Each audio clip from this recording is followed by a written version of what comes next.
Viewers, আমরা সিটিমেট COC প্রথম COC personal সিকিউরিটির 1 থেকে 9 নম্বর প্রশ্নগুলো নিয়ে আলোচনা করছি।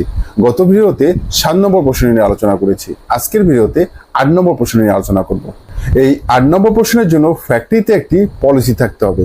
পলিসিতে উল্লেখ থাকতে হবে ফ্যাক্টরির গুরুত্বপূর্ণ সেকশন যথা packing, finishing, store, security section এবং আইটি সেকশনে কর্মী ও কর্মকর্তার ব্যক্তিগত তথ্য 12 মাস অন্তর অন্তর রিভিউ করতে হবে।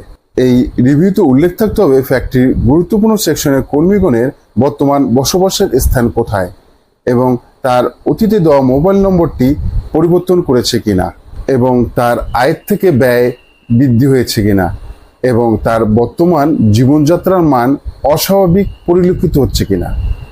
আমরা জেনে নিলাম সিটিপ্যাড অডিটের প্রথম সিওসি পার্সোনাল সিকিউরিটির 1 থেকে 9 নম্বর প্রশ্নের মধ্যে 8 নম্বর প্রশ্নটি সম্পর্কে।